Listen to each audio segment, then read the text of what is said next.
doctor Félix? Sí, hola. Perfecto, ahora lo escuchamos muy bien. Doctor, si me permite, lo voy a Sí. presentar con los asistentes. El doctor Félix Mata Rivera es profesor investigador del IPN, miembro del Sistema Nacional de Investigadores de México. Ha dirigido proyectos tecnológicos para el gobierno de la Ciudad de México. Participa, participa como asesor científico en Honeywell, HTSC y Geo IT, director de las conferencias WICOM y GIS LATAM, fundador del Laboratorio de Inteligencia Geoespacial y Cómputo Móvil. Ha dirigido más de 100 tesis en licenciatura y posgrado, tiene una patente y es autor de diversos artículos internacionales. También tenemos la oportunidad de contar con el doctor Félix como profesor dentro del magíster en seguridad de la información, específicamente apoyo en direcciones de trabajo de magíster. Le doy la palabra, doctor Félix. Muchísimas gracias por acompañarnos desde México en este evento.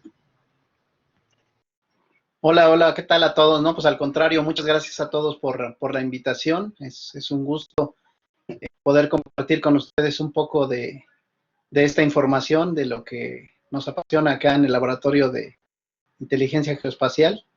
Saludos allá todos también a los colegas, Cristian, Alejandra, Claudio, Luis.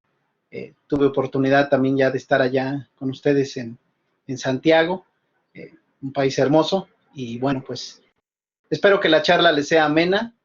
Es una plática más de inspiración, de divulgación, eh, acerca de lo que hacemos nosotros en el Laboratorio de Cómputo Móvil del Instituto Politécnico Nacional, específicamente de la UPITA. Bien, pues voy a comenzar. La agenda que les voy a presentar para esta presentación, pues comenzaré con una breve introducción de términos, de conceptos. Posteriormente empezaré a hablar del mundo del cómputo móvil, de la inteligencia artificial y posteriormente cómo conviven hoy en día la inteligencia artificial y el cómputo móvil, ¿no? Las tendencias y los proyectos que tenemos en curso y finalizaré con algunas conclusiones, ¿sí? Bueno, pues muchas gracias. Bien, vamos a recordar un poco cómo comenzó todo en el mundo móvil. No sé, allí de los que están actualmente conectados, cuál de estos teléfonos hayan tenido, tal vez ninguno, o tal vez los últimos. Pero si recordamos, la pregunta que quiero hacerles es, ¿cuándo se hizo inteligente el teléfono celular? ¿Cuándo comenzamos a llamarlo que era un smartphone?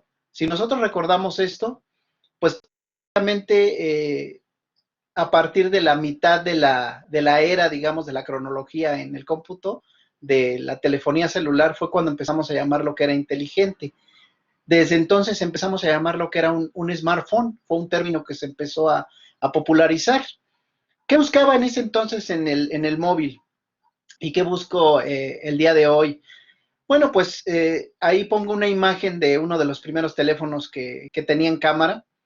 Pero en el inicio, cuando comenzó la telefonía celular con estos llamados tabiques que se utilizaban para comunicarnos, que seguramente muchos de ustedes no llegaron a utilizar, tal vez algunos de mis colegas sí, pero lo primero que preguntaban las personas era, ¿se escucha bien? Ese era el requisito que yo buscaba en un teléfono móvil. Incluso yo recuerdo también que decía yo, pues, ¿para qué quiero un teléfono celular? ¿No? Si no tengo comunicación con nadie más, tengo mi teléfono fijo, no visualizaba yo en ese entonces todo el oleaje de cosas que iban a venir en el futuro. Posteriormente, el requisito que nos pedían era que mandara mensajes, después que tuviera cámara, que tomara fotos, que tuviera conectividad a internet. Y ahí fue donde realmente despegó el teléfono celular o el teléfono inteligente como tal, el smartphone. ¿Qué tengo al día de hoy? Si yo les pregunto, ¿tienen una computadora en el bolsillo? ¿Tienen una consola de videojuegos? ¿Tienen un teléfono? Posiblemente tengan todos esos dispositivos funcionando, pero como aplicaciones dentro de su dispositivo móvil, ¿sí? La gente necesitaba en ese entonces el poder de la computadora de escritorio, pero la portabilidad del teléfono celular. Entonces, en ese sentido, quisiera compartirles la visión acerca del cómputo móvil. Si yo voy a la literatura, lo que encuentro es que me dicen, pues el cómputo para que sea móvil tiene que tener comunicación, hardware y software móvil. Y además tiene que ser portable, tiene que tener conectividad con distintas redes, me tiene que permitir la interactividad con usuarios y con otros dispositivos, me tiene que permitir ser individualista, personalizable, de tal manera que sea tal cual yo lo necesito o tal cual yo me he adaptado a él. Pero en ese sentido les compartiré algo. En alguna ocasión me preguntaron en un seminario acerca de, entonces el cómputo es móvil si yo tengo mi laptop, tengo allí un programa y camino con mi laptop y entonces ya tengo cómputo móvil. Y pues bueno, digamos que de manera por sentido común podría decir que sí, pero desde el punto de vista científico o de investigación tengo que decir que no. ¿Por qué? Porque el cómputo es móvil, porque el software es el que se mueve. Si nosotros visualizamos el diagrama que les estoy presentando ahí en el slide, tenemos programadores que codifican en sus computadoras de escritorio, en servidores, en ambientes virtuales, un programa, pero ese programa después es enviado hacia una tienda de aplicaciones y se aloja en algunos servidores, donde posteriormente nosotros como usuarios lo descargamos. Es decir, el programa ya no fue diseñado inicialmente para alojarse en un solo dispositivo como hace 20 años, sino que ahora el programa se diseña, pero tiene que tener la capacidad de poder ser alojado en otros ambientes, de ejecutarse en diversos dispositivos, y toda esa automatización es lo que hace que llamemos que sea cómputo móvil, ¿no? El software es el que se mueve, el software es el que obviamente se aloja en los dispositivos, y por eso ya en conjunto con las comunicaciones y las redes, nosotros decimos que es cómputo móvil, pero sin olvidar la parte de abajo que ven en el slide, que cuando ya lo tengo en mi aplicación, ese software móvil, pues me permite formar redes, ¿no? No solo las físicas o las que están a través de las comunicaciones, sino también con las personas, con los institutos, incluso ahorita mismo a mí eso me está permitiendo a mí que tengamos esta interacción desde México hacia Chile, ¿no? Y pues obviamente otros que nos están escuchando desde distintos lugares. Entonces, siguiendo esta inercia, la mayoría de los smartphones actualmente se utilizan para redes sociales según las estadísticas. Es el llamado cómputo social. Y con ello nace la necesidad del cómputo tangible. Esto del cómputo tangible es la interacción que voy a tener ya con los móviles, pero a través de mis gestos, de los datos biométricos, de poner mi huella, de evaluar si yo soy, de identificar, perdón, si yo soy la persona que debe de iniciar sesión a través del iris de mi ojo, en fin, todo ese tipo de detalles. Entonces, el término smartphone se ha normalizado, ya por fin, el teléfono ya es inteligente. Nos hemos acostumbrado a esa inteligencia, pero ya no es la de la visión inicial de hace 20 o 25 años, porque ahora sí ya realmente el sueño se está comenzando a cumplir. Ya hay quien le habla al teléfono celular, el teléfono celular conoce a dónde vamos, cuándo, con quién, con toda la, pues, advertencia o podríamos llamarlo peligro, que tiene que ver que toda esta información, todos estos datos estén disponibles o expuestos a dispositivos y a personas, ¿no? Entonces, si ustedes ven y platicaban las primeras slides, el usuario móvil ya cambió sus exigencias, ya no va y pide como hace 25 años, oye, un teléfono que tenga buena calidad de llamada, que no sea como la banda civil, el walkie-talkie, que estábamos acostumbrados a que hablábamos y se escucha, ¿no? Se escucha interferencia. No, sino que ahora sí ya, eso pues obviamente con la escala en el tiempo se fue superando. Bueno, ya se escucha bien, ahora que envíe mensajes, ahora que tome fotos, ahora que se conecte a internet, ahora que sea mi oficina móvil. Pero hoy en día lo que pedimos es que tenga inteligencia artificial ese teléfono. Es ya un diferenciador. Incluso los fabricantes nos venden esta idea diciéndonos, ya tiene un procesador para inteligencia artificial. No tenemos todavía un panorama amplísimo de qué significa eso para nosotros como usuarios, pero nos atrae, nos parece atractivo, ¿sí? Y si yo entonces empiezo a preguntar, oye, ¿y qué es la inteligencia artificial? Allí puse la definición de John McCarthy, que fue el primero que acuñó el término, y después Stuart y Peter Norvig hicieron una clasificación acerca de lo que era la inteligencia artificial. Es algo muy complejo de explicar, de poder llegar a acuerdos, incluso en la comunidad científica, pues existe consenso, pero es difícil adoptar una definición y decir, bueno, pues esta es la única, es la real. De hecho, estoy poniendo ahí también la que da el diccionario del English Oxford Living y muchas más definiciones que existen. Y entonces, si yo veo todas estas definiciones, puedo quedar así, ¿no? Así como en el meme. Ah, caray, pues entonces, ¿y qué es entonces eso de la inteligencia artificial? Vamos a verlo de manera simple. La inteligencia artificial en el contexto del cómputo móvil, ¿qué significa? Automatización de toma de decisiones. El móvil hoy en día me facilita mi toma de decisiones. Me avisa cuando enciendo el automóvil, si voy a ir a algún lugar, incluso la aplicación, si la hemos utilizado de algún tracking, de algún sistema de navegación, incluso me avisa, ¿vas al trabajo? ¿Por qué? Porque aprendió que a esa hora, ¿sí? Que en esa ubicación, yo normalmente me dirijo hacia dónde, pues hacia mi trabajo, ¿sí? Entonces, es automatizar esa toma de decisiones. Ahorita estoy dando un ejemplo muy simple, pero obviamente existen una gama amplísima de aplicaciones y de ejemplos que voy a irles compartiendo. Entonces, vamos a pensar de manera general. El término inteligencia artificial, aún para muchos, estamos hablando de robots, estamos hablando de ciencia ficción, o estamos hablando como de ABBA, ¿no?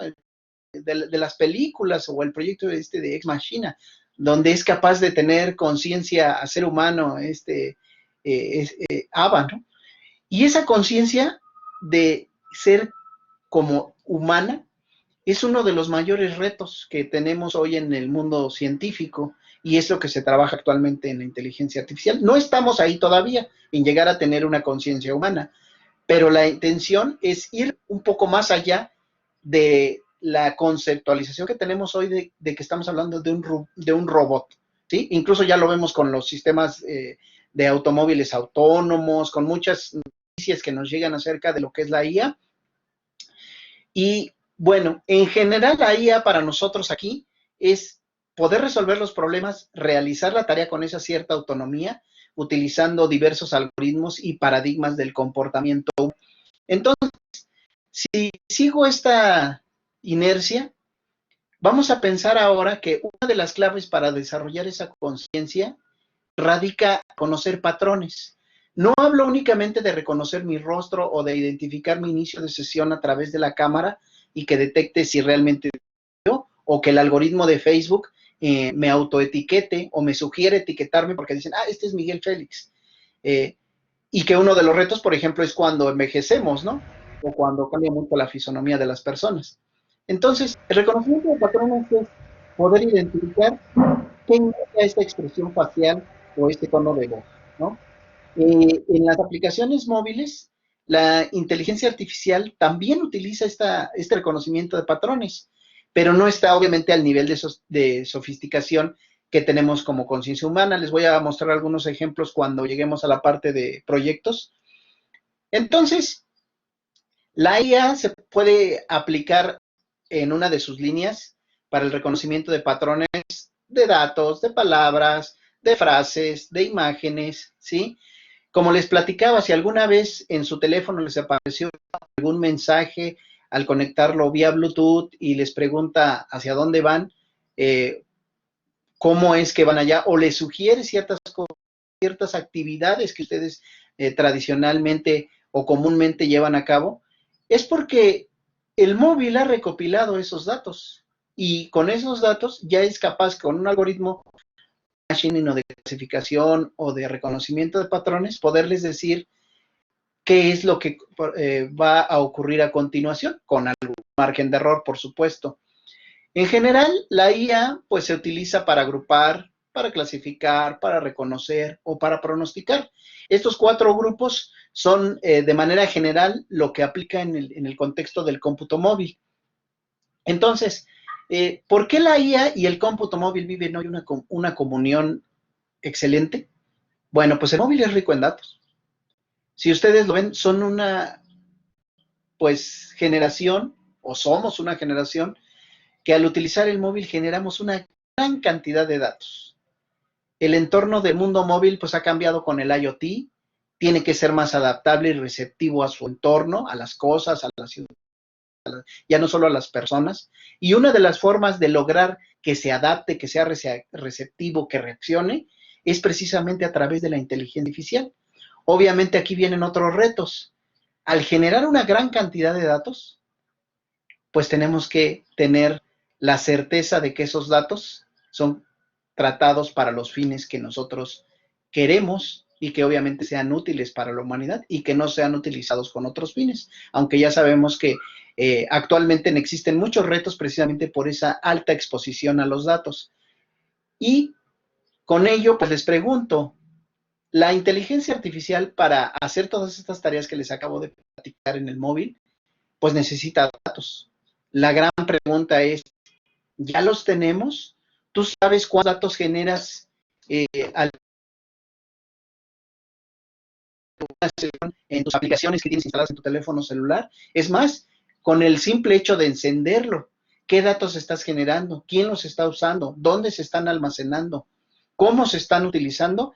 Es una incógnita para nosotros, aunque de manera general podemos imaginarnos, en realidad no tenemos todavía una certeza del alcance que esto tiene. ¿A qué me refiero?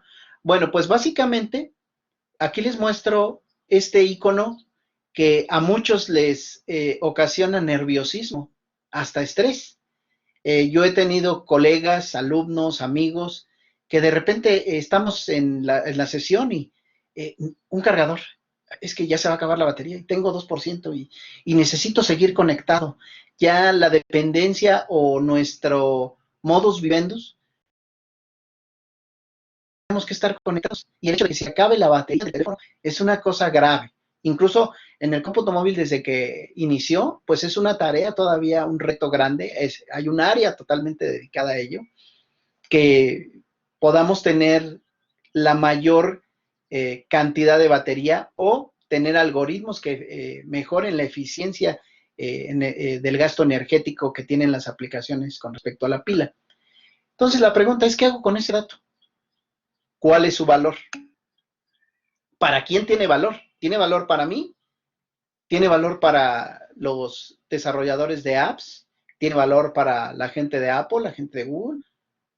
Y del lado de la inteligencia artificial, que es la que ahorita estamos hablando en este contexto, es la última pregunta, es la clave para la inteligencia artificial. ¿Me permite tomar decisiones? ¿Puedo desarrollar algo a partir de que observo que ha bajado el nivel de batería de mi teléfono? ¿Qué decisión tomaría? A lo mejor tengo que cerrar algunas aplicaciones, a lo mejor tengo alguna conectividad, pero que ya no tenga yo que tomar esa decisión, ¿sí? Puede esto ser visto como un arma de dos filos, porque dices, ah, caray, bueno, pero entonces ya alguien está tomando la decisión por mí. Ya estamos hablando de muchos otros temas que van cayendo dentro de esta área. Entonces, siguiendo esta idea, ¿cuál es el valor del dato? ¿Para qué me sirve?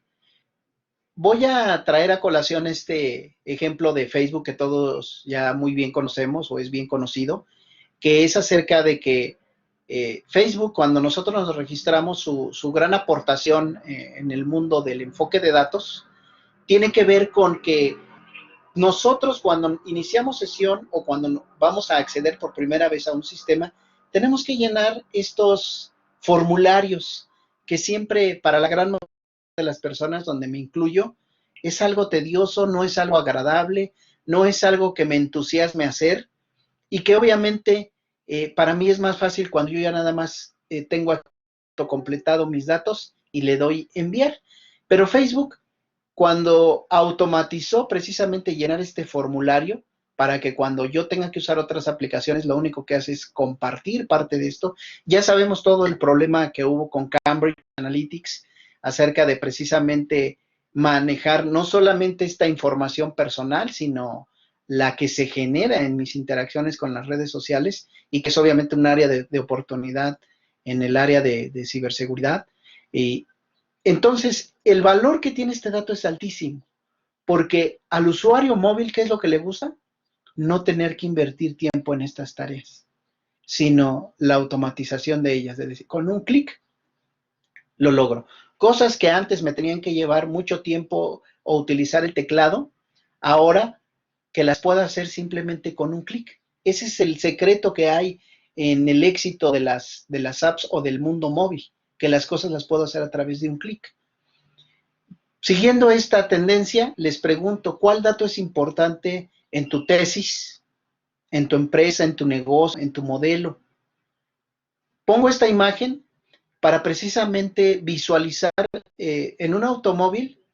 Estos son los indicadores pues más comunes, los importantes, los que los diseñadores determinaron que eran los que yo necesitaba. ¿Por qué son importantes? ¿Por qué es importante saber la velocidad a la que viajo? Tal vez para no ser eh, infraccionado, multado, o tal vez porque mi vida puede correr peligro si voy a una alta velocidad. En el caso de la gasolina, lo mismo. ¿Por qué no hay otros controles que se manejen aquí? ¿Qué otros controles son importantes? Insisto, en tu tesis, en tu empresa. Cuando vamos detectando los datos que son importantes, que son cruciales, nosotros avanzamos muchísimo en el diseño y en las posibles soluciones que podamos tener. ¿Qué datos le ofrezco al usuario? Si yo veo un panel como estos de los tipos en los aviones o en cualquier otro dispositivo, pues quedo obviamente abrumado de tanta información. Visualmente ya no es posible para mí como ser humano facilitar la toma de decisiones acerca de a cuál de estos indicadores, a cuáles de estos alertadores le voy a hacer caso, ¿no? ¿Sí? Entonces, las aplicaciones que tenemos hoy en día de la inteligencia artificial es la batería adaptable. ¿A qué me refiero? Lo que les comentaba hace rato, que yo pueda tener aplicaciones que monitoreen el uso de mi batería y que ellos tomen la decisión de decir, no estás usando estas aplicaciones, ciérralas, guarda las sesiones, conserva los datos, pero eficienta el uso que estoy teniendo de la batería, ¿no? ¿Sí? El brillo adaptativo, que esto es algo que también ya está, pues, en nuestro estatus de lo que debe de traer nuestro teléfono. No es algo así como una característica de wow, sino más bien es algo que ya estoy acostumbrado que cuando entro a un ambiente de poca luz, el brillo se adapte. También las apps que no son más que me dé una notificación y que sin necesidad de tener que abrir la aplicación desde la pantalla yo pueda responder y no tenga que abrir forzosamente la aplicación. Todas estas son funciones que se han desarrollado utilizando inteligencia artificial, ¿sí? La respuesta inteligente de mensajes, cuando yo nada más tengo que poner muchas gracias, me llega un correo, así enterado, saludos cordiales, ese respuesta automática es precisamente una parte de lo que ha hecho la inteligencia artificial. No es necesario tampoco mencionar muchos ejemplos acerca de los chatbots, ¿sí? Y que obviamente hoy tenemos las interfaces de usuario de reconocimiento de voz, las famosas CUI, que se están configurando para sustituir los ambientes gráficos, precisamente para tener ya un acercamiento con el usuario tal y como lo hacemos con las personas, ¿no? Que no tenga que yo que estar agachando la mirada, tecleando en mi móvil, sino que pueda estar simplemente hablando, lo hago con cualquier otra persona, y pueda tener la respuesta a las peticiones, a las necesidades que tengo en mi ambiente, en mi entorno, de manera automática, ¿no? Otra área y que también uno de mis estudiantes doctorantes que les platicaré un poco más adelante está relacionado con es el storytelling automático. Hay muchos sitios de noticias que hoy generan a partir de datos, pero utilizando software. Ya no tenemos como tal una persona que construye la historia o que narra la historia, sino que ya hay pues prototipos, incluso aplicaciones ya hechas que nos permiten a nosotros ofrecer un conjunto de datos y él construir ciertas historias a partir de eso, ¿sí? Entonces, para ir continuando en este tenor de que lo que es la inteligencia artificial y el cómputo móvil, hacen que esta alianza sea perfecta. A todos nos gusta la personalización, ¿sí? Antes de que la inteligencia artificial entrara en escena en el mundo móvil, las aplicaciones móviles se dirigían a todos los usuarios por igual, nos trataban igual, ¿sí? Pero eso ha cambiado. Ya ahora las apps aprenden de mis preferencias, también responden a ellas y eso hace que tenga yo ya una experiencia única para cada usuario. Están abriéndose un amplio abanico de personalización y en ese sentido quiero enfatizar en que cada uno de nosotros organizamos los datos de la inteligencia artificial tiene que aprender de ello, tiene que automatizarlo para generar nuevas y grandes capacidades. Ejemplo, pongo esta imagen de Netflix, que no es obviamente del mundo móvil, pero observen ustedes cómo esta aplicación de la IA me permite a mí personalizar el contenido al usuario. Estoy de exactamente la misma película, pero dependiendo de tu personalización, de tus hábitos, de tus interacciones, de tus reacciones que has tenido en el dispositivo donde tradicionalmente ves tus películas, se te presenta una cierta película. Lo mismo va a ir pasando con las aplicaciones móviles.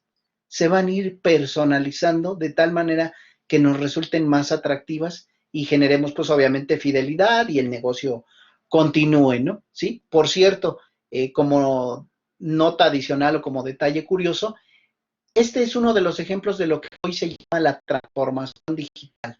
Es decir, le enseñas al usuario cómo con los mismos datos se comporta diferente tu negocio, ¿sí? Y esto, pues, es de gran valor actualmente en la industria, ¿sí? La otra es, la otra característica que hace que la IA y el cómputo móvil tengan una comunión grande, es que podemos tener mayor velocidad en obviamente el inicio de sesión, como decía, más rápido con un desbloqueo de rostro, con huella digital, que tener que digitar una clave, un password, ¿sí? Aunque obviamente esto para muchos puede ser discutido cuando se hace con voz, ¿no? Tal vez todavía el reconocimiento de voz, aunque ha mejorado muchísimo y ha tenido grandes avances, aún tiene ciertas deficiencias en la forma en la que le hablo, ¿no? ¿Sí? Pero va teniendo grandes avances y va a llegar a lograr a tener un reconocimiento tal como lo hacemos con el ser humano, ¿no? La última, pues, es ya viéndola desde el punto de vista de negocios, que elevamos el compromiso del consumidor. ¿Cómo? Pues personalizando. Cuando algo ya está personalizado, estoy hablando en el mundo móvil, de que ya tenemos mayor seguridad, de que tenemos recompilación de datos en tiempo real, de que tenemos resultados de búsqueda relevantes. Eso es que le damos de que mi app está personalizada, ¿sí? Ofrece seguridad, ofrece recopilación de datos en tiempo real y así ya no me causa a mí temor el hecho de que estos datos sean recopilados porque tienen un algoritmo de cifrado, porque está bien claro para el usuario cómo se están utilizando esos datos o que la vulnerabilidad de los mismos no es alta o está reducida al mínimo, de tal manera que el usuario está tranquilo, está contento, ¿no? Bien, pasando a tendencias, ¿cómo se van a usar esta IA? Pues obviamente la aparición del 5G nos va a permitir a nosotros despegar todavía más en inteligencia artificial, porque vamos a poder hacer recopilación, almacenamiento y procesamiento de datos en tiempo real. Ya hay algunas apps que lo hacen, pero ahora se va a masificar. Ya lo vamos a poder hacer los de la gama media y posiblemente los de la gama baja, ¿sí? Obviamente para las empresas esto es pues música para sus oídos porque van a tener un mayor retorno de inversión, pero hay una gran oportunidad precisamente en el área de ciberseguridad porque a mayor personalización, pues mayor exposición de datos, ¿no? Es algo innegable, es algo inevitable, pero las medidas reactivas de seguridad van a tener que ser más potentes precisamente adaptándose a ese cambio, ¿no? ¿Sí? En esta era de conectividad, siguiendo esta pues, idea de la ciberseguridad, pues hoy estamos en la conectividad 24/7, ¿no? Hay cada vez más violaciones de datos, más ataques cibernéticos, ya tenemos muchas aplicaciones que usan la biometría, retina, huellas digitales, escaneo de palma, detección de malware utilizando inteligencia artificial, ataques de ransomware, que la inteligencia artificial ha aprendido cómo se han comportado e incluso en algunos casos es capaz de predecir cómo puede ser el ataque siguiente, ¿no? ¿Sí? Tendencias en esta área tiene que ver con que ahora con la inteligencia artificial ya va a ser posible saber en qué momento debo de ejecutar una función en específico. O sea, esto es de alto valor para el usuario. Anticiparse a lo que necesitas es algo muy bueno. Es como lo que les decía de la respuesta automática. Te llega un correo y a lo mejor lo único que tienes que contestar es muchas gracias. Y si la inteligencia artificial ya lo hace, para ti eso tiene mucho valor. Se te hace una función muy cool que dice, qué padre, ¿no? Pues le voy a dar clic. Y aquí va a pasar lo mismo con las transacciones bancarias, cuando llegue a ciertos lugares, pero de tal manera que no sea invasivo para el usuario, de tal manera que, como les digo, me parezca algo atractivo, que no sea algo que digas, pues ahora el móvil está diciendo que ya no hay batería, que ya llegaron más mensajes, que hay que contestar correos y genere un nivel de estrés alto, ¿no? ¿Sí? Pensando en esto, todos conocemos esta famosísima aplicación de FaceApp, donde mucha gente subió sus datos para precisamente visualizar cómo se vería ya cuando fuera viejo. Aquí la pregunta que yo me hago es, ¿qué datos genero? ¿Qué espera aprender de esta nueva data? Si me están hablando de esto y que también es muy discutido en muchos blogs, en redes y en muchas... ¿realmente qué se está haciendo o cuál es la oportunidad que a mí me genera tener estos bancos de imágenes y obviamente aprender de ellos? Pues bueno, las posibilidades son amplísimas de todo lo que podemos hacer ya teniendo a nuestra disposición no los datos, sino ya procesados estos datos por los algoritmos de inteligencia artificial, generaron nuevos datos y podemos aprender también a través de estos nuevos modelos, de estos datos. En realidad aumentada ya no es simplemente sobreponer elementos virtuales a la realidad, sino que ahora con la IA, la realidad aumentada tiene capacidad de reconocer y comprender los entornos, ¿no? Hay muchos ejemplos que suenan todavía de ciencia ficción con respecto a que incluso soy capaz de tener unos lentes y poder tener la sensación de que estoy en un entorno, de que estoy tocando algo, aunque eso no está allí, por increíble que esto parezca, ¿no? Y todo eso se hace con aplicaciones de IA. Seguramente muchos de los que ya utilizan aplicaciones financieras les ha llegado algo como esto, o cuando van al cajero, que los servicios les dicen, sí, mira, tienes autorizado un crédito, ¿sí? El móvil es el vehículo para entregar esta inteligencia artificial. El resultado de la aplicación de esta inteligencia la vemos en el móvil, ¿sí? Bien, ya para ir entrando a la última fase de esta charla, nosotros en el Laboratorio de Inteligencia Geoespacial y Cómputo Móvil tenemos dos áreas, que una es la área de investigación y la otra área está enfocada al desarrollo tecnológico, donde hay alumnos de posgrado y de licenciatura. En este laboratorio, nosotros actualmente en investigación nos estamos centrando en 4 cosas. Todo es centrado en el dato, todo es centrado utilizando técnicas de inteligencia artificial, el aprendizaje reforzado con procesamiento de lenguaje natural, ¿sí? Como lo que les platicaba de generar noticias de manera automática con datos, pues aquí estamos hablando de algo similar, de poder generar conversaciones, de poder generar, no al estilo de lo que lo hacen los chatbots, porque los chatbots tienen un ambiente limitado y cuando tú lo sacas de ese ambiente limitado, lo único que te podrán responder es, lo siento, no entiendo su pregunta, o los dirigirán ya con un ser humano. No, estamos hablando de comprender los textos, resumirlos, entregarnos lo más relevante a través de precisamente de este aprendizaje. Otra área que estamos teniendo es el análisis en redes sociales. El análisis de redes sociales, que ahorita les mostraré un ejemplo de un proyecto que terminamos.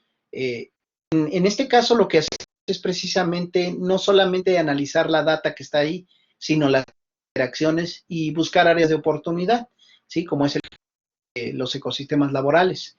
Poder tener aplicaciones donde yo ya suba mi currículum vitae y no tenga que buscar el empleo, o como lo hace actualmente LinkedIn, que me ofrece ofertas, porque algún ser humano, porque el mismo software me permite a mí recibir ciertas ofertas laborales, no, sino que me encuentre las más idóneas de acuerdo a la estructura, de acuerdo a la oferta, porque hay muchas cosas que están allí inmersas y que hace falta descubrir y detectar. La otra es el monitoreo y seguimiento en redes sociales. El impacto en salud por contaminación del aire es un proyecto que tenemos. El otro es relacionado a delitos y estamos precisamente adaptando esa metodología ahorita con lo de COVID-19.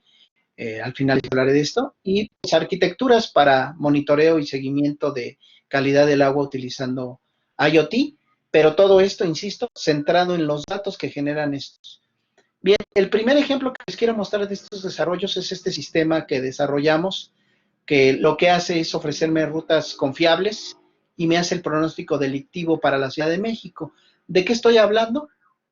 De que me pueda decir en tiempo real si el área o los puntos que voy a cruzar o que voy a visitar teniendo una trayectoria a pie o móvil, qué tanto es mi nivel de riesgo de ser víctima de un delito. Todo esto, ¿cómo lo hicimos? En Facebook existen muchísimas publicaciones en México donde hay grupos donde reportan o denuncian autos robados, por ejemplo. Y aquí en este ejemplo que les estoy mostrando, aquí vemos cómo dice auto robado, es un Jetta, el robo fue en tal lugar. Y he señalado con las flechas, por ejemplo, que el usuario describe, la red social es rica en la descripción, me dice cómo fue, me dice dónde fue, me dice incluso algunos datos esenciales para mí, para la identificación, como las placas, como el modelo, como el año. Obviamente no todas las publicaciones tienen esta riqueza. A propósito, yo elegí esta que contiene todos, pero lo que quiero resaltar es cómo uso la inteligencia artificial aquí. ¿De qué se trata aplicar inteligencia artificial con todo esto que les he hablado? Bueno, se trata de lograr que un software lea ese texto y lo entienda, lo interprete, como yo lo estoy haciendo ahorita en este momento. Ah, sí, sí, es una publicación de robo, porque van a ocurrir casos donde, ejemplo, que nos pasó durante las primeras experimentos que hacíamos,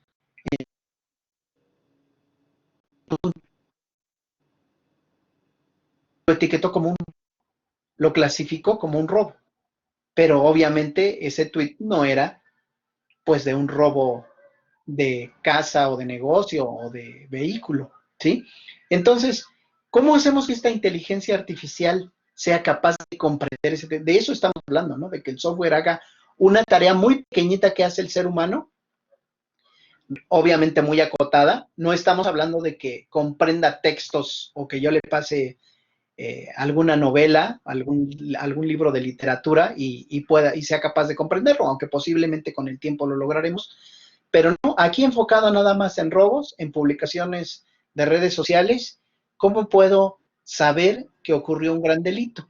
Porque aquí el tema es no solamente que tenemos denuncias oficiales donde las personas van y levantan su reporte en el ministerio o en la agencia correspondiente policíaca, no, estamos hablando de que hay mucha gente que necesitamos en tiempo real enterarnos. Esto es rapidísimo, esto es al momento, tiempo real.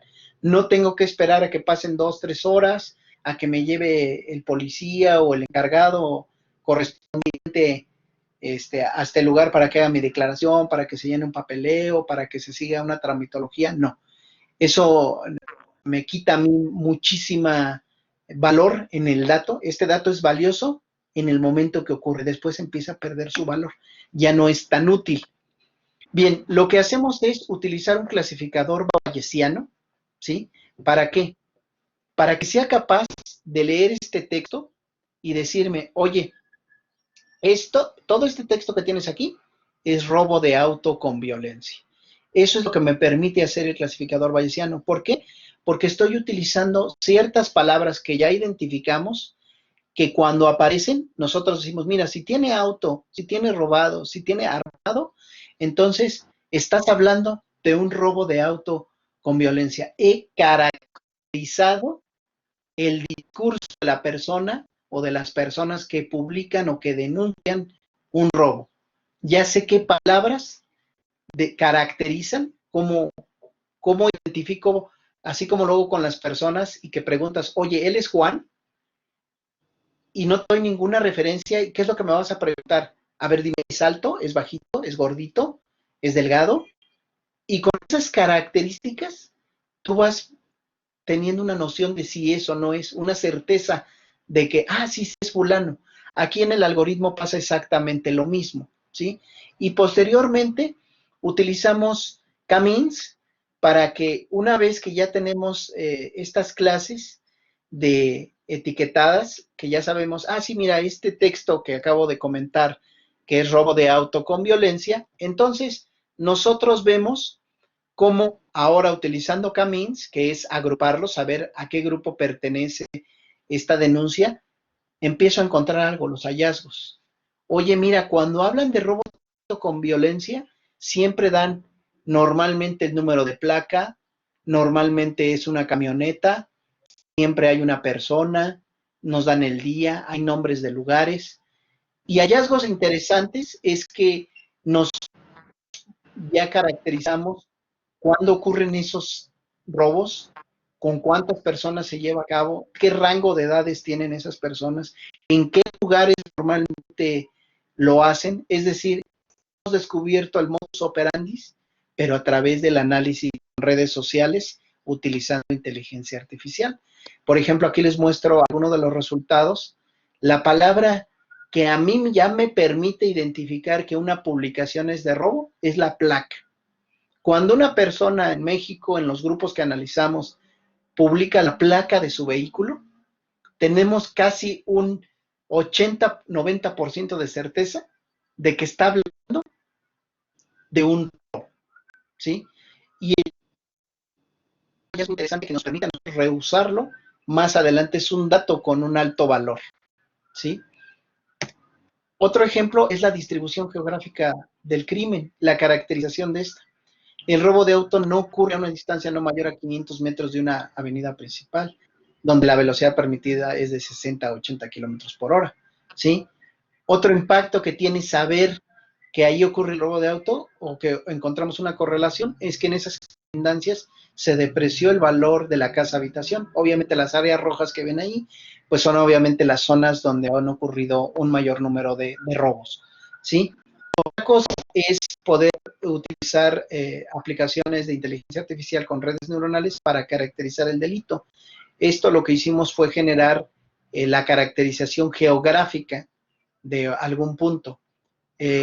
Lugares de ocurrencia para un cierto delito, donde ocurren, ¿sí? En qué zonas pues el nivel de riesgo es más alto.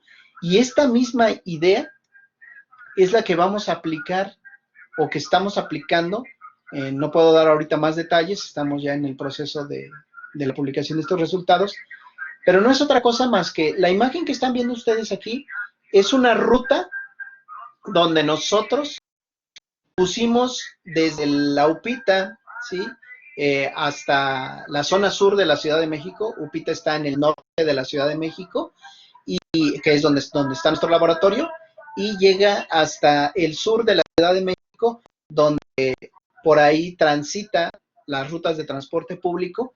Lo que ven en verde son publicaciones que no tienen un riesgo alto o que son zonas no de riesgo alto, y lo que ven en rojo, como en la parte de aquí abajo, es donde ha habido muchos robos. Obviamente aquí por la vista de la imagen, el nivel de zoom que tiene, no me permite ver que aquí hay más zonas en color rojo.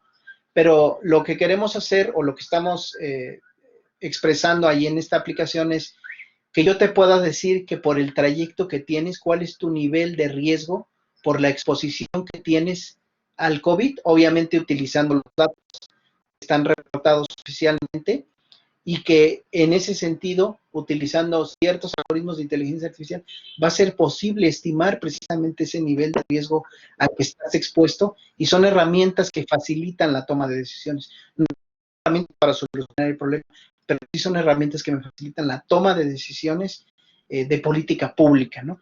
¿Sí? Entonces, ya para cerrar, pues el cómputo móvil es el instrumento para digitalizar la vida cotidiana. Apunta que el usuario ya va a poder controlar, aprender y manejar su entorno a través del dispositivo, y la inserción de IA en el software y en el hardware, pues está generando una revolución similar a la que vivimos cuando apareció el auto, cuando apareció la computadora, cuando apareció la energía eléctrica. Por eso tiene un boom tan impresionante, porque el cúmulo de soluciones y la manera en la que está ofreciendo solucionarlos es realmente atractiva, ¿no? Sin embargo, es necesario que cada dominio de conocimiento comprenda cómo funciona. ¿Para qué? ¿Para qué? Para que pueda delimitar, para que no sienta riesgo o no se sienta expuesto a que un robot va a tomar una decisión por él, ¿no? Regularla y sobre todo mejorar la vida del ser humano y del planeta, pues es una de las misiones de esto. Bien, pues con esto yo termino mi participación. Les agradezco mucho y espero les sea muy útil. Muchas gracias.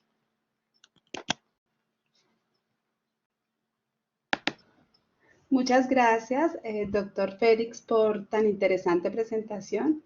Abrimos el espacio para preguntas.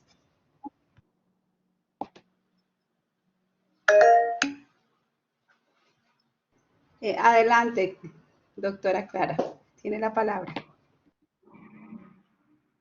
Buenos días o buenas tardes. Doctor Félix, muy interesante la charla. Me gustó mucho. Claro que me aclaró muchos puntos, pero mi pregunta va específicamente en cuando hablamos de esa parte de aplicaciones y de todo el cambio y la transformación que se está dando, creo que es importante hacer un recalco de que los aplicativos también tienen que ayudarnos de una u otra forma a apoyar el proceso de formación y capacitación de nuestros estudiantes, o sea, como un recurso de apoyo, ¿cierto?, dentro del aula. Y más, ¿cuáles serían esas 3 estrategias que se deberían de tener en cuenta desde un proceso de formación del docente y el estudiante? ¿Tú qué nos puedes decir? Gracias, profe. Sí, gracias. Sí, muchas gracias. Sí, por supuesto, la aplicación de la inteligencia artificial es prácticamente global y a todas las áreas de conocimiento, y como esta que mencionas de la, por supuesto, ¿no? Que sugeriría es identificar con cuáles datos tomamos decisiones, ¿no? Como lo he comentado, una sesión de clase y decides, por ejemplo, hacer una pausa. ¿Por qué? Porque observaste que alguien no está poniendo atención, porque lo ves distraído, o porque percibiste algo en el ambiente, hubo algo que hizo que tú tomaras una decisión diferente. Todas estas situaciones que van ocurriendo en el aula, por ejemplo, no son factibles de digitalizarlas de momento, pero nosotros como docentes sí son factibles de que a lo mejor las tenemos en el reporte. A lo mejor la forma en la que preparas clases sí es algo que ya está digitalizado, que tú puedes obviamente pensar que esos datos son valiosos para ti, para que un software pueda tomar esas decisiones. Y obviamente hay muchas herramientas, ¿sí? Incluso, por ejemplo, estas que estamos usando ahorita de herramientas de videoconferencias. Estas herramientas están generando datos. Esta pregunta que tú has hecho posiblemente a muchos otros les va a interesar, y si no están presentes en la sesión no van a poder encontrar el valor. Tener precisamente estas aplicaciones que hagan el resumen, que detecten la relevancia, que a nosotros nos permitan saber, oye, ¿cómo utilizo inteligencia artificial para mejorar mi modelo de enseñanza, mi aprendizaje, los recursos que tengo que usar? Cuando me doy cuenta como la reacción que hay, como ocurre en redes sociales, que alguien le dio un like, alguien le dio un me encanta, alguien le dio compartir. ¿En qué momento ocurrió eso y por qué ocurrió eso? Aprender. Oye, ¿qué fue lo que hizo que la clase ahorita a ti te pareció interesante y qué fue lo que hizo que ayer no te pareció interesante? fue mi tono de voz, fue la forma en la que lo expuse, fue los datos que te presenté, fue porque no es afín a tus preferencias. Personalizar la clase para cada uno de nosotros es un reto interesantísimo de IA, ¿no? Con eso quiero cerrar la respuesta. Tenemos que personalizar la clase. Me refiero a los que cada estudiante pueda recibir una clase personalizada y obviamente para eso nos va a ayudar la inteligencia artificial a que la inteligencia artificial detecte qué es lo que a este estudiante, por sus preferencias, le gusta que se le presente de cierta manera los datos, los gráficos, los textos, en fin, todo ese tipo de cosas, ¿no? Es lo que ahorita a mí, en mi visión, en este momento, se me ocurre, ¿no? Obviamente puede haber muchísimas más y es una muy buena pregunta para profundizar, ¿no? Gracias.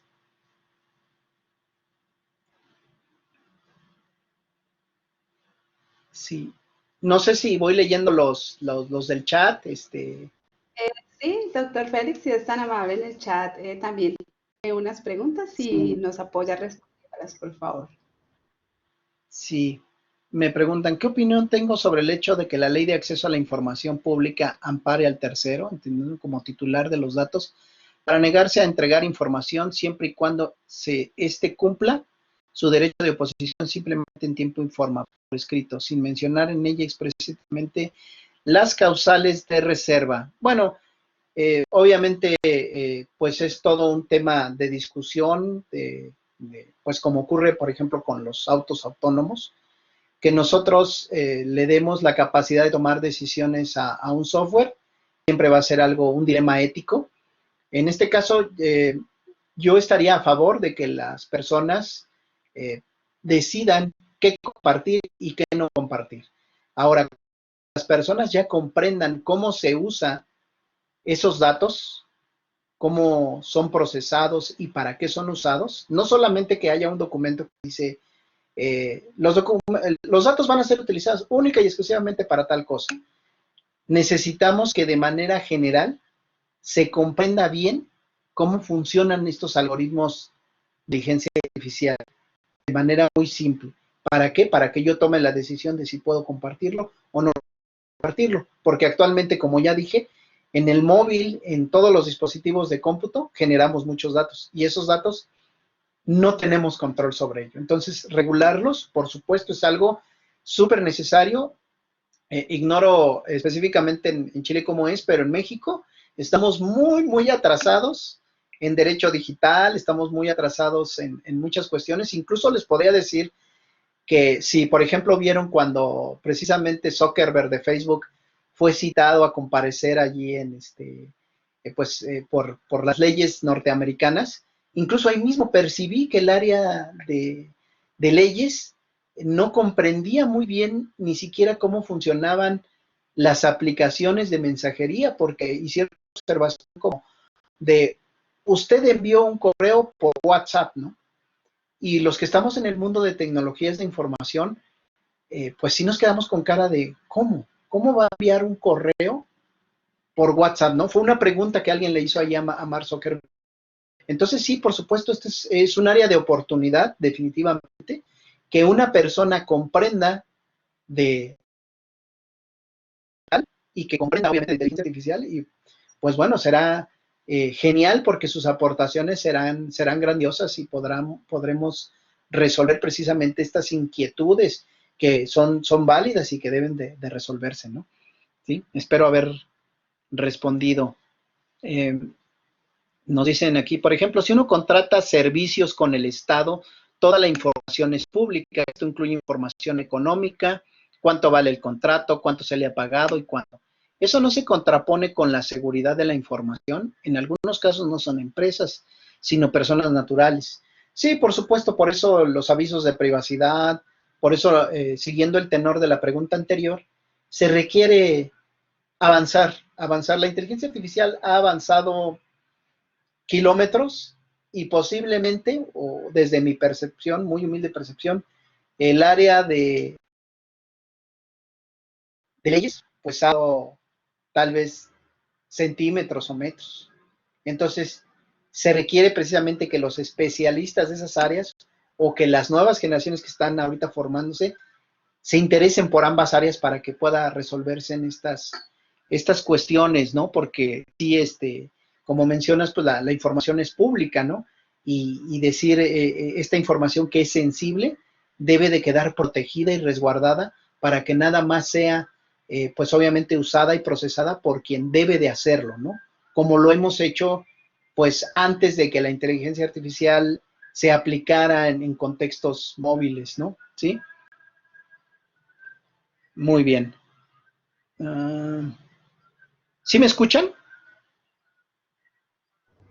Sí, perfectamente, Es que me doctor Félix. aparece un mensaje de Sí, que hay problemas de audio y que carga la sesión. sí, ya lo estamos escuchando muy bien. Okay. También hay unas preguntas al finalizar para que por favor, Sí, si las pueden ir contestando de abajo hacia arriba, doctor Félix. Si gustas, en el chat. te lo voy a ir leyendo. Elder pregunta, en el proyecto presentado sobre las zonas seguras, ¿cómo manejaron la estigmatización de las zonas etiquetadas como inseguras, pensando en un impacto social, económico, cultural y la responsabilidad sobre la implementación de la inteligencia artificial? Perdón, no podía faltar que ahorita precisamente fuera pasando el panadero y no me permitió escuchar la pregunta. Ignoro si en Chile eso no tuve oportunidad de verlo, si también es común que hacen los vendedores con sus micrófonos y Gracias, ¿no? Y además nos da una clara evidencia de que se encuentra ahora desde México acompañándonos. No, en el chat. Sí, ¿me puedes repetir, perdón, sí, Sí, Jenny, en ¿me el puedes chat. repetir la pregunta? Porque sí. Sí. Elder hace la siguiente pregunta. En el proyecto presentado sobre las zonas seguras, ¿cómo manejaron la estigmatización de las zonas etiquetadas como inseguras, pensando en un impacto social, económico, cultural y la responsabilidad sobre la implementación de la inteligencia artificial?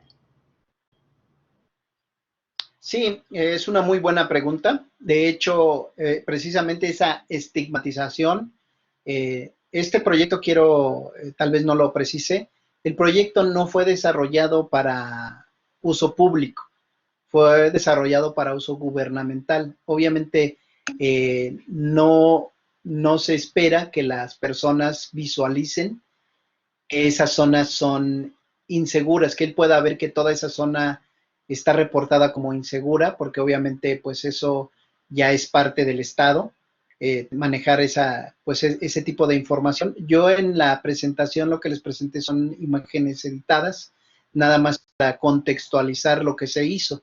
No quería decir como que exactamente allá en esas zonas hubiesen ocurrido las cosas, pero sí, evidentemente si nosotros publicamos y ponemos al alcance de cualquier persona esa información, va a ocurrir una estigmatización y obviamente mucha gente con todo sentido le va a poder exigir al gobierno pues lo que corresponda al respecto de ese daño que le va a ocurrir por precisamente dañar su reputación geográfica, ¿no? Que estaría teniendo.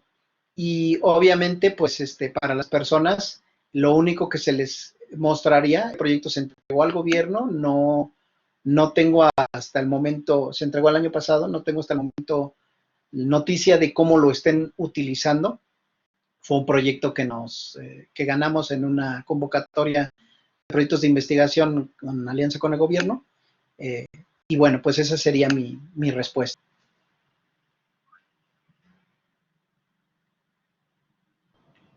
Gracias, doctor Félix.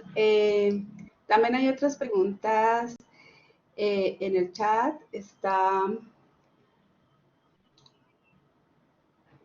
la inteligencia artificial puede ser empleada para promover el aprendizaje autónomo y el desarrollo de competencias blandas. Esto no lo han hecho, ¿verdad? Bueno, yo no trabajo precisamente en esa línea, pero sí estoy enterado de que sí hay gente trabajando en esa línea. O sea, sí, sí ya hay esfuerzos para desarrollar esas habilidades blandas utilizando herramientas de inteligencia artificial. También en el chat está una intervención de Germán. Dice, profesor, es claro que esta tecnología tiene costos considerables y para ciertos organismos que desean investigar delitos de ciberseguridad. ¿Cree usted que la dificultad de acceder a la lógica algorítmica de una determinada aplicación web connotada a nivel mundial que deba entregar ante un juicio cuidando sus intereses empresariales y la propiedad intelectual de la aplicación para la cual fue creada, y esta debe ser explicada ante una investigación judicial para los agentes investigativos en la actualidad o a futuro? Lo digo en relación a que se necesitarán agentes que manejen este tipo de tecnología con capacidad y conocimientos en inteligencia artificial. Sí, por supuesto, yo creo que sí, pero siempre y cuando, como bien acotaste al final, que la persona comprenda bien o tenga las nociones de inteligencia artificial, no tenga la capacidad de comprender cómo funciona para que precisamente pueda evaluar el impacto y obviamente deslindar las responsabilidades como corresponda, ¿no? Es como en la parte en la que yo les presentaba de manera muy genérica, por ejemplo, cómo funcionaba esto. Es uno de los algoritmos que les llamamos caballitos de batalla en inteligencia artificial y que pues son hasta cierto punto simples de comprender, pero obviamente hay que invertir un tiempo en estudiarlos, después aplicarlos y ahora sí, de verdad, sacarle el provecho, porque puedo ver muchos ejemplos muy simples como estos, comprendan de un día para otro. Son cosas que requieren para muchas personas, pues incluso años de experiencia trabajando para comprenderlo, pero sí, sería exactamente igual que como cuando nos comentan de un contrato, pues es precisamente porque tiene que haber no sé si la palabra correcta sea un perito, sea alguien que precisamente sea el especialista, el experto de esa área, y así pueda discernir exactamente y discutir cómo es que fue llevado a cabo y si hubo alguna pues exposición, violación o algo que no estuviese dentro del marco legal que esté haciendo el algoritmo. De hecho, eso es algo que incluso en una conferencia de TED, de TED que se llama Los secretos de Google y Facebook en el 2011, ustedes lo pueden buscar en YouTube, así se llama, Los secretos de Google y Facebook. Es un video como de tal vez 10, 15 minutos, donde precisamente el ponente denuncia o dice que nosotros tenemos que saber, Google tendría que publicar cómo funciona el algoritmo de edición de noticias o, perdón, de resultados cuando yo busco algo, ¿no? Que cuando yo busco algo, me muestra ciertas cosas y posiblemente si ustedes buscan algo les va a mostrar otras cosas. ¿Por qué? Porque la búsqueda está personalizada.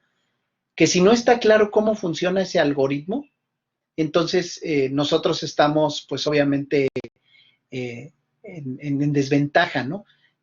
Hay gente que sabe mucho de nosotros y nosotros sabemos casi nada de ellos, ¿no? En este caso sabemos casi nada de Google y Google sabe mucho de nosotros, ¿no? Entonces esa sería mi respuesta.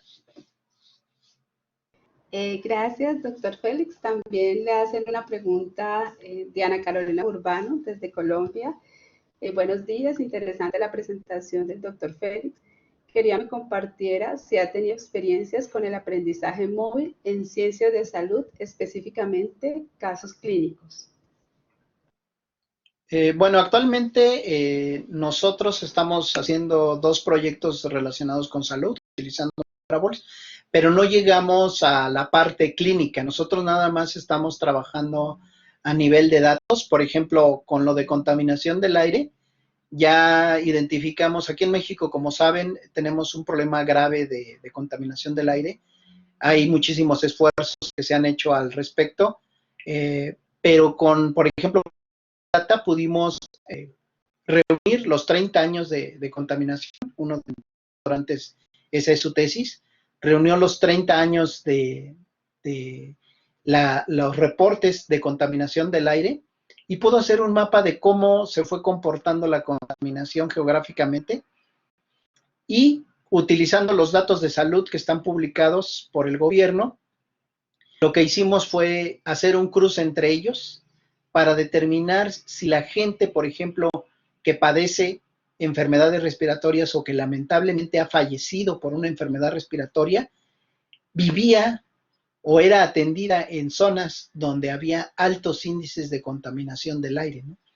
Y obviamente esa correlación o esa agrupación de personas nos permite a nosotros identificar si esas personas también tienen no solamente sintomatología similar, sino si tienen modos de vida, estilos de vida y movilidad en la ciudad similares, de tal manera que también eso afectó o contribuyó a que desarrollara esas enfermedades, ¿no? Es lo que hemos hecho. Gracias. Doctor Félix, dos preguntas para terminar. Dice, Sí. a modo de conceptos, inteligencia artificial involucra Machine Learning y Deep Learning. Y aparte, las tres anteriores pueden ser usadas de manera independiente para procesos de RPA sin necesariamente estar aplicando inteligencia artificial. Sí, sí, definitivamente IA, pues sí, involucra Machine Learning, Deep Learning, Data Science en algunos puntos. Incluso, pues hay gráficos donde se muestra de manera muy clara cuáles cosas caen dentro de inteligencia artificial, cuáles cosas no, pero sí de manera general, sí podríamos decir que involucra Machine Learning y Deep Learning la inteligencia artificial, y que si pueden usar de manera independiente, sí, por supuesto, sin ningún problema. De hecho, hay gente que nada más utiliza, no Machine Learning como tal, porque Machine Learning es toda un área donde hay toda una comunidad científica trabajando, sino nada más en uno de los algoritmos que están clasificados o que están identificados que pertenecen al área de Machine Learning, y no necesariamente las personas dicen que están aplicando IA, ¿no? IA es más bien, desde mi punto de vista, una forma de vender el proyecto de forma muy genérica para que las personas puedan comprenderlo más fácilmente, sin tener que entrar en detalles. Ah, no, mira, es que estoy utilizando un algoritmo sin supervisión o un algoritmo con supervisión, y entonces entrar en ese detalle. Si yo te vendo algo o te presento un trabajo y te digo, es un algoritmo que utiliza clasificación supervisada, si tú no estás inmerso en el área, eso no te va a decir nada, vas a quedar confundido. Pero en cambio, si tú me dices, si yo te digo, utilizo un algoritmo de inteligencia artificial, vale, ya entendí, ya, me queda claro, o sea, es algo que estás utilizando. Sí, esa sería mi respuesta. Entonces, no sé si preguntas Y del... ya para terminar, menciona en otra pregunta que le habían hecho, pero un párrafo final, se puede comentar respecto de los avances que el Machine Learning ha permitido a la inteligencia artificial colaborar en la ciberseguridad. Bueno, en realidad, pues ese es muy obvio. De hecho, algunos los comenté. El aprendizaje automático, por supuesto, ha permitido muchísimo avance en colaboración con la ciberseguridad, en el sentido de que ha permitido, por ejemplo, identificar patrones en la forma en la que se hacen los ataques, patrones en la forma en la que se hace la intrusión, ha permitido clasificar diferentes tipos de vulnerabilidades, todo ese tipo de situaciones. Por supuesto, el Machine Learning y el Deep Learning pues son dos bastiones que hay en el área para ciberseguridad. De hecho, así como lo mencioné al inicio con las preguntas respecto a derecho o respecto a educación, por supuesto, en el área de ciberseguridad es necesario que el especialista de ciberseguridad también, si siente pues atracción o un interés hacia la inteligencia artificial lo haga, porque eso le va a dar un plus adicional, le va a permitir que estar pues en la punta del iceberg de lo que se está desarrollando actualmente, ¿no? De hecho, ya como comentario final, que ya no tiene que ver con la pregunta, yo algo que les quiero compartir, que les digo a mis estudiantes, es que tú debes de buscar descubrir tu vocación, es decir, a qué te vas a dedicar toda tu vida. Y una de las formas en la que puedes identificarlo es con estos pues, seminarios, con estos webinars, con las clases. Cuando tú escuchas un tema, ves cómo se presenta y ves lo que puedes hacer y a ti te salta el corazón, te alegras, te sorprendes, te sientes muy interesado, ya descubriste la vocación. Es por ahí donde le tienes que seguir para que puedas lograr pues tu cometido en la vida, ¿no? Realizado, ¿no? ¿Sí? Bueno, pues no sé, perdón Jenny, si las preguntas del chat después las voy a contestar o ya daríamos aquí, como me mencionabas, por terminada la sesión. Sí, doctor Félix, muchísimas gracias por si nos puede ayudar a completar, a contestar las preguntas a través del chat. Por efectos de tiempo, vamos a continuar con el cierre del evento. Le agradecemos muchísimo por su participación sobre los proyectos y los retos que se tienen en relación con el cómputo móvil y la inteligencia artificial. Nos deja muchas iniciativas y expectativas para seguir aportando en esta temática, desde la ciberseguridad indiscutiblemente y desde otros aspectos en los cuales se están formando los estudiantes y los asistentes a este evento. Muchísimas gracias, doctor Félix, por su participación. Gracias también a los asistentes. Gracias, por favor. Para finalizar, daremos las palabras en principio a Nina Valdivia, quien es directora docente de la Escuela de Ingeniería en Computación e Informática. Nina, hacemos pruebas, por favor. Sí, aquí sí. Gracias, Jenny. Hola, muy buenas tardes ya a todos. Muy breve. Primero que todo, quiero agradecer a nuestros conferencistas, el doctor Manuel Sánchez, el abogado Carlos Reuser y al doctor Miguel Félix Mata, quienes también son docentes de nuestro magíster de Ingeniería en Seguridad de la Información, que compartieron de forma muy clara, didáctica, interesante y actualizada y además pertinente esta información, dando pautas de lo que hoy, ¿no es cierto?, se está investigando y cuáles son las tendencias futuras. Y quiero tomar un poquito las palabras del doctor Miguel Félix Mata, que dijo al final de que busquemos que nos hagan saltar el corazón, ¿no es cierto?, que nos motive, que nos emocione. Y a muchos de nosotros, varios de estos temas, yo creo que algo nos tocaron y que nos va a permitir buscar alguna línea de investigación. También quiero agradecer a todos los participantes con sus interesantes preguntas, ¿no es cierto? Y en especial a nuestros organizadores, que encabezados por el doctor Cristian Barría, por todo el excelente desarrollo de nuestra 10ª versión de SecData. Yo los quiero dejar invitados a participar en una serie de charlas que nosotros tenemos y que se estarán dando durante las siguientes semanas y que seguramente se les hará llegar por distintos medios en caso de que quisieran participar. Nosotros, especialmente como la universidad y nuestra escuela de ingeniería en computación informática, estamos muy felices de poder participar y lograr tener el nivel de este tipo de charlas que hoy día nos compartieron estas personas, doctores, ¿no es cierto?, que son especializados cada uno en sus áreas y nos mostraron de diferentes aspectos cuáles son nuestras tendencias. Muchas gracias y espero vernos pronto. Gracias, Jenny. Muchas gracias, estimada Nina. También muchas gracias por todo el apoyo para el éxito de este evento. Para finalizar, daremos el cierre también con las palabras del doctor Cristian Barría, quien indiscutiblemente es el gestor de estas importantes iniciativas que se tienen alrededor de la ciberseguridad. Cristian, te doy la palabra. Ok, muchas gracias, Jenny.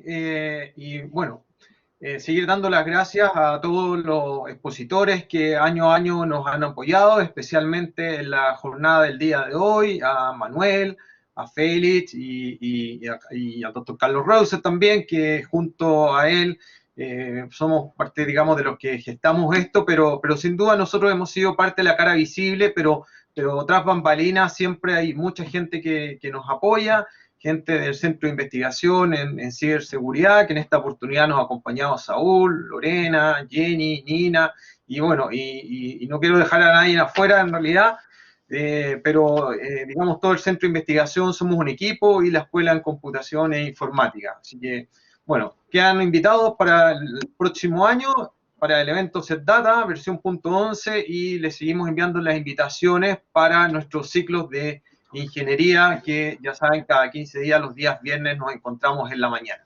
Muchas gracias y que tengan, digamos, un buen fin de semana. Hasta luego.